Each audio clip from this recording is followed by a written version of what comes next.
सूरदास भक्ति काल के प्रमुख कवियों में से एक का जन्म 1478 ईस्वी में रुनकता गांव, जो वर्तमान में उत्तर प्रदेश के आगरा जिले में स्थित है, में हुआ था। सूरदास का जीवन अनेक चमत्कारों और अद्भुत कविताओं से भरा हुआ है। उनके जन्म के संबंध में भी कई किंवदंतियां प्रचलित हैं, लेकिन उनकी असाधारण प्रतिभा और भक्ति के कारण वे भारतीय साहित्य और संस्कृति में अमर हो गए। सूरदास जन्म से अंधे थे। उनके अंधेपन ने उन्हें बहुत कठिनाइयों का सामना करना पड़ा, लेकिन इसके बावजूद उन्होंने अपनी अद्वितीय प्रतिभा और भक्ति के बल पर अपने जीवन को महान बना दिया। कहते हैं कि बचपन में ही सूरदास को भगवान श्री कृष्ण के प्रति अटूट प्रेम और भक्ति की अनुभूति होने लगी थी।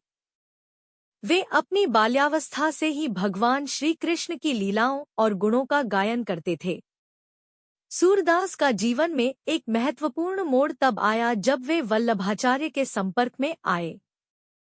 वल्लभाचार्य, जो उस समय के महान संत और विद्वान थे, ने सूरदास को श्री कृष्ण की भक्ति की राह पर चलने की प्रेरणा दी। वल्लभाचार्य के शिष्य बनने के बाद सूरदास ने अपनी भक्ति और काव्य प्रतिभा को पूरी तरह से भगवान श्री कृष्ण को समर्पित कर दिया। सूरदास ने अपनी कविताओं में भगवान श्री कृष्ण की बाल लीलाओं, राधा कृष्ण के प्रेम और भक्ति की अद्वितीय भावनाओं का वर्णन किया है। उनकी रचनाएं सूरसागर, सूरसारावली और साहित्य लहरी प्रमुख हैं। उनकी कविताओं में भगवान श्री कृष्ण के प्रति अटूट प्रेम, भक्ति और समर्पण की अद्भुत झलक मिलती है। गोकुल की लीला। कहते हैं कि एक बार सूरदास गोकुल में भगवान श्री कृष्ण के दर्शन के लिए गए।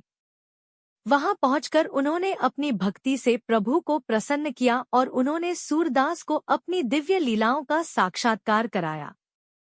सूरदास ने उन लीलाओं का ऐसा वर्णन किया कि सुनने वाले मंत्रमुग्ध हो गए। कृष्ण के चरणों में समर्पण।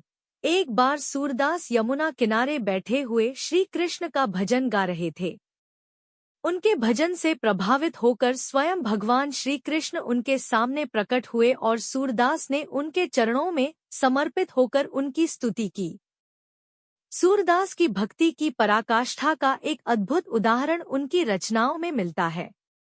उन्होंने अपनी कविताओं में राधा और श्री कृष्ण के प्रेम को ऐसे ढंग से व्यक्त किया है कि उनकी भक्ति और प्रेम की गहराई स्पष्ट दिखाई देती है। उनकी कविताओं में भावनाओं की इतनी गहराई और सजीवता है कि पाठक स्वतः ही भक्ति रस में डूब जाता है। सूरदास का निधन 1583 ईस्वी में हुआ। उनकी रचनाएं और भक्ति के प्रति उनकी अटूट निष्ठा ने उन्हें भारतीय साहित्य और भक्ति आंदोलन में अमर बना दिया। उनकी कविताओं ने न केवल भक्ति की राह पर चलने वाले भक्तों को प्रेरित किया, बल्कि साहित्य के क्षेत्र में भी एक नया आयाम प्रस्तुत किया। सूरदास की कहानी हमें सिखाती है कि सच्ची भक्ति और समर्पण किसी भी शारीरिक कमी को पार कर सकती है।